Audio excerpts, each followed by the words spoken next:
Ako si Edmundo Santos, 56 years old. Nasa poblasyon Santa Maria, Bulacan. Paano at kailan po nagsimula yung business nyo? Ito nag-umpisa panahon pa ng Marcelo. Ito bumuhay sa amin. Ngayon, nasa mother ko yan. Kung namatay na yung father ko, tinuloy ko. Yung mother ko naman okay pa naman. Kaya tinuloy ko na hanggang sa ngayon. Saan po yung una nyo pong naging pwesto? Doon sa lahat paglusong doon sa itaas na yan, sa kanto, sa may kami dati nakapwesto, ginagawa kasi kaya nandito kami. Pag nayari yun, babalik kami sa dati. Sino po yung unang nagtinda po dito sa business na sa Malamigan po? Marami kami rito, mga piniisang ko. Kaya lang, sa dami ng mga piniisang ko, nagtinda rin yan. Yung iba, nasa Amerika na. Yung iba, tinigil na. Kaya ito na lang natira. Pwede nyo po bang ikwento yung pwesto nyo dati tas yung pwesto nyo po ngayon? Mas doon sa dati, maraming naka-relate lahat niyan, mga magulang, mga bata, yung mga panahon ng kasalukuyan nag-uumpisa yan. Nag-uumpisa pa lang kami noon dito.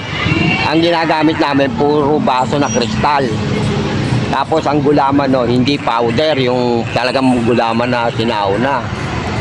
Tapos may mga sagong malaki pa siya. Ano, kumu yung sagong malaki, inalis ko na muna namin. Mahirap magluto, no? 2 salang yon. Sasalang mo ngayon, tapos bababad mo magdamag. Kinabukasan, lulutuin mo ng panibago para maluto. Ito, pag niluto mo to, kumulo tubig, kalating oras, luto na. Ito lang po ba yung naging business nyo? Meron pa, may kasama yan, may gilingan ako noon. Kaya lang, nasa bahay yung mga gilingan ko, magkakasama yan nung araw pa. Kaya lang, ginawa yung pwesto, inuwi ko muna sa bahay namin. Magkano po yung unang presyo nyo dati hanggang sa ngayon? Yung dati, mag-umpisa kami nito, piso lang, 1 baso. Piso lang po? Hanggang sa maging 5 piso, tumaas ng tumaas, hanggang sa nagmahal yung mga asos kung ano-ano. Pero yung pa rin ang lasa, no? Simula nung mag-umpisa kami, hanggang ngayon, yun ang pa rin ang lasa. Paano nyo po na-maintain ang pagiging mura nung mga binibenta nyo po sa kabila po ng pagmamahal ng bilihin? Hindi naman kami talaga naghahangad ng malaki ng presyo. Gusto lang namin magkumita ka lang ng ayos, parehas ka sa tao. Yung lasa lang ang pinaano namin dyan, pinapirmi namin, pinamintain namin na talaga yung lasa. Kahit sabihin mong, di ba nakita nyo naman, maraming lumabas na kung ano-ano yan na milk tea, kung ano-ano. Mas tinatangkilik ng karamihan yung talagang dati. Tanyo, kahit sinong estudyante, magulang o bata, yung affordable the budget nila, nagugustuhan nila. Kahit yung mga magulang na kung saan na nakarating, bumabalik dito, pinatitikim sa mga anak yan. Sabi ko nga sa mga mami nila, ang mga anak nila, yan kako soft drinks ang mami yun nung araw. Kaya nagtatanong yung mga bata sa mami nila na, yan ika, totoo ika, sinasabi niyan. Yan ika talaga soft drinks namin nung araw. Kahit sa mother nyo, parents nyo, yan lang yung soft drinks nila nung araw. Kaya yun. Kaya hindi na babago lasa niyan. Hanggang sa ngayon, sa mga anak ko, minulat ko sa kanila yan. Kaya yan, hindi nawawala. Hanggang ngayon, kahit sa nawalan ako ng pwestong ginawa, nasa bangketa ako na hanggang sa mga pwesto ko rito, andyan pa rin yan. Okay po. Pero yung gilingan ko, talagang magkasama to, tsaka yung gilingan ng mga bigas. Dati doon, ngayon, kung mo ginagawa yon, wala naman ako makita ng pwesto rito, inuwi ko sa bahay. Para kako kung sakali hindi mawala, ito kako hanapin ng mga tao. Kahit ng mga bata. Kaya ngayon, pag nangyari yung dating pwesto, babalik kami din sa dating pwesto. Pagsasamahin ko, makikita niyo yung dating magkasama ito, tsaka yung mga gilingan ko ng bigas. In-interview rin ako ng ICI. Yan din ang interview sa akin. Kung ano yung sinabi ko sa iba, yun at yun din nasasabihin ko. Isang walang mababagong lasa. Yung kung ano presyo ngayon, yung pare. Kaya lang ako nagtaas ng gusto sa sobrang mahal ng asukal. Pero yung asukal na ginagamit namin, anong araw na asukal ang ginagamit namin, yung Victorias talaga. Hindi kami nagpapalit. Yun pa rin po. Oo. Magsimula kami hanggang ngayon. May mga biggest challenges po ba kayo dito sa inyo? Marami rin, kaya lang, ang ano niyan, yung pinaka, ano ng paborito ng tao, yung pinakalasa. Kahit, sabi ko nga doon sa una, marami siya na lumabas na mga kung ano-anong mga ano, hindi mapantayan ang ano niyan. Ang lasa niya kasi yan, kami gumagawa. Kaya gano'n, marami yung lumabas na milk tea, shago, kung ano-anong mga lumabas. Pero ito, hindi na nawawala kahit anong henerasyon. Maraming nakarelate nito mga bata, matanda, kahit ng mga magulang nung araw na ano, bumabalik sa amin, ano sa kanila, yung minumulat sa mga anak nila, yung traditional na sa malamig. Yun. Kaya ganun. Hindi nawawala lahat niya hanggang ngayon. Ano po yung mga ginagawa nyo sa mga araw na matumal? Yan pa rin, kaya lang, talagang pagpanahon na matumal, tiyaga lang. O hindi naman kami naghahangad ng kung ano yung kahangarin mo kagad yung gano'n. Basta kung ano yung dumating sa'yo. Yun na yun, hanggang matumal, mamalakas, parehas lang. Gano'n. Tuwing kailan naman po yung yung mga malakas po? Gaya niya, pagka yung panahon na hindi ganong malamig ang panahon, talagang malakas siya. Kahit kasagsagan ng init, malakas siya. Hindi kami hindi kami tumutumal. Kasi yan, marami pang nakaka-relate niya. Minsan nga may umu-order sa amin ng syrup na yung tinatawag na Arnibal. May kumukuha sa amin, may umu-order pa ng 6 na galon, dinideliver ko naman sa kanya yon. Tiga Balagtas siya, kami loob ng super, Bulacan Lugaw. Doon nagdi-deliver ako doon. Ako nagdi-deliver doon. Nung Arnibal na ganyan, sa loob ng super. Yung Bulacan Lugaw, sa akin kumukuha yan. Kaya yun. Kaya yan, kahit kung ano katabi mo, kung anong lumabas sa mga kono ng mga modernong mga inumin, hindi nawawala yan. Andiyan pa rin yan. Itinatangkilik pa rin ng tao. Mas gusto ng tao tangkilikin yung mga ganyan. Natural, na talagang tradisyonal na sa malamig. Hindi ka mukha ng iba. Maraming lumalabas na hindi ganong tao. Mas gusto nila affordable, di ba? Kaya yung mga tao. Ano po? May mga panahon po ba na parang gusto niyo na pong mag-give up? Like, Ay, yan kasi, pag ginib up mo yan, wala. Maraming malulungkot pag ito nawala. Maraming maghahanap. Yun lang, ilang araw kaming hindi nakapagtinda, maraming naghahanap. Hinahanap na kagad kami kung saan kami nandun. Lalo pag nagaganyan na bablag, maraming naghahanap niyan. Nung minsan, may naghahanap na tiga Pampanga, hindi kami nakita rin sa sa pwesto, hinahanap kami noon, mga Kapampangan, gustong matikman. Hindi naman ako nawawala yun, andyan lang. Kaya ito, andito sa may kanto ng Pandaya, makikita ka agad nila yan. Kaya gano'n, kahit sino, basta yun maraming naghahangad talaga na matikman yan. Kaya yun ang traditional dito na lang na sa Malamig na natitira sa Santa Maria. sa ano naman po, paano naman po kayo nakilala? Paano po kayo sumikat dito sa... Yan kasi, nasa tao rin yan eh. Kung marunong kang makisama sa mga tao, customer mo, babalikan ka nila. Ganun yan. Hindi ko uminom lang sa'yo, baliwala na. Kakap sa amin, hindi ko kung tao ka rin aalis sa amin. Bumabalik-balik sa amin. Tinitikman nila, dinadala pa nila kung saan. Ganun. Para may patikim nila sa iba na, uy, ganun pala ikado, masarap doon. No? Kaya nagugustuhan nila.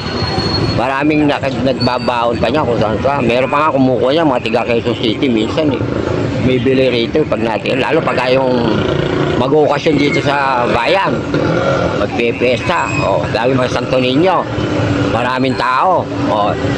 Talagang tinatangkilik ng mga tao kahit sino. Kahit walang okasyon, kahit normal na panahon lang, tinatangkilik yan.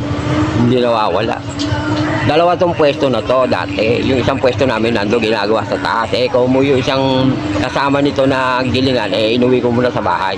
Para ako makapwesto muna to. Kasi ito hinahanap kung mo pag nangyari yun, babalik kami ron. Sa dating pwesto. Kaya ganun. Makikita rin uli nila ro sa kanto. Yun. Sa ano naman po? Paano naman po yung may mga nagrereklamo po, yung mga nagko-complain kapag may bumibili po sa inyo? Paano nyo naman po na-handle yung mga? Ano naman ka, piniliwanag namin bakit ika gano'n na yan kako, pagkakako ang luto ika nung nung syrup hindi maganda. Talagang hindi walang lasa. Pero kung ang luto tama, maano mo na lasang-lasa, hindi nawawala. Yung mga nagre-reklamo. Wala naman kami na intercept na gano'n. Mas gusto pa nga nila yung binabalik-balikan nila. Marami nga nagtatanong, ba't ika gano'n ang lasa niya? Kahit ika hanggang ngayon, hindi nagbabago. Yan kako, oras talaga kako inuubos yan, tsaka araw. Para mo ma-maintain yung lasa niya. Simula nung mag-umpisa hanggang ngayon, buhay pa. Hindi nababago. Sa ano naman po? Paano naman po nakaka-apekto sa pagbabago ng business po yung inflation po, yung pagtaas po ng bilihin, tsaka po yung sa ngayon po na technology na po yung nag-ano po talaga? Maraming technology na lumabas, pero ito hindi namin binago. Ito pa rin yun, hanggang kahit sabihin mo na nagmahal yung mga sangkap, nagtaas man kami, konti lang. Kung dati meron kung dating 10, andyan pa rin yun. Meron 12, andyan pa rin yun. Dating 10 naging 12, yung dating 6 ginawa namin 10. Konting-konti lang tinataas namin, hindi na kami naghahangad na malaki. Basta yung mabili siya, masiyahan ng tao, yun lang, kahit pabarya-barya, meron ka. Sa tagal ng panahon po, naapektuhan na po ba yung business nyo ng ibang business? Ay, hindi naman. Hindi naman kami naapektuhan. Kasi yan natural yan hindi naman kamukha nakikipag-compensate kami sa iba. Kasi yung iba, malalaki puhunan. Pero, hindi ka gano'n nagkiklik kasi kami. Kahit maliit ang puhunan, yung inaano namin, yung lasa niyan, dire-diretso, hindi nababago. Bakit po kayo ang binabalik-balikan kasi sa iba pong nagbebenta? Kasi yung lasa at yung pakikitungo sa mga tao, gano'n. Pakikisama sa kanila, gano'n. Ano-ano po ang mga naipundar nyo po o naging bunga po nung business nyo? Marami na. Meron kaming, kung ano napundar na, meron kami mga naipundar na sasakyan, tapos yung mga pinapag-aaral namin yung mga anak namin, gano'n. Tapos yung mga nakakaano ka sa iba, nakapagbibigay ka kahit paano sa mga ganyang Ano po ang gusto nyo maalala ng mga tao po sa inyo? Ito, pag maalala, gusto ko lang maalala, pag nakita kang ganyan, masaya ka na yung batiin ka nila sa daan na, yun yung nagsasama lamig sa gano'n, masaya na ako ron, matanguan ka, mabati ka, okay na yun. Hindi naman kami yung tipo na kilala ka lang pag bibilang ka, hindi, kahit sa kami magkita, kilala ka. Ano po ang nakikita nyong mangyayari sa business nyo sa hinaharap? Yan hindi mababago. Sa nakikita ko, yan pagka yan maraming, kagaya sa amin, maraming mga anak ako na magtutuloy-tuloy niya, hindi mababago yan. Ang hindi mawawala. Ano po yung mai-advise nyo sa katulad po ng business nyo na gusto din po mag-business? Kagaya po ng business nyo. Yan talagang yan kung gugustuhin nila, talagang uubusan nila ng oras, panahon, paggagawa niyan. Hindi ko mo ginano mo ngayon, niluto mo, hindi pagkaluto, okay na. Ayan, hindi, talagang oras ang inuubos dyan, araw. Yun lang pagluluto niyang arnibal niya, oras, araw na naabot niyan, oras. Pag naluto yan, palalamigin mo pa yan. Hindi mo kagad magagamit ngayon, kinabukasan pa magagamit. Ganun yan. Ano po ang masasabi niyo sa mga tumatangkilik po nung negosyo niyo po? Nagpapasalamat sa kanila kahit na na tinatangkilik nila kahit ano lumabas hanggang ngayon. Andyan, tinatangkilik pa rin nila kahit saan matungong lugar. Hindi binabalik-balikan. Okay, nagpapasalamat sa kanila. Kwento sa inyo ng nanay niyo nung siya pa yung nagtitinda ng sa malamigan niyo po. Ano ba kwento sa akin? Wala, ganyan lang. Yan na ibinuhay niya sa mga anak niya. Ano po yung original recipe niyo at bakit po yun? Ano lang, pandan. Pandan at asukal.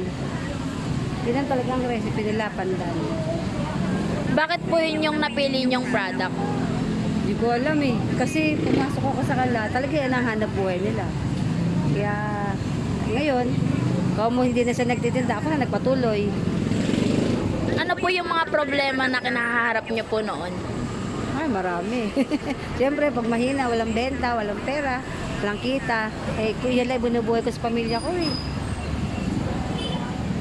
Ano po yung ma-share nyo po para po sa mga makakabasa ng paper po na ginawa namin about po sa business nyo? Ay, kailangan ay tiyaga. Tiyaga lang kasi kahit naman ano pagsisika po, kung wala kang tiyaga, wala rin, di ba?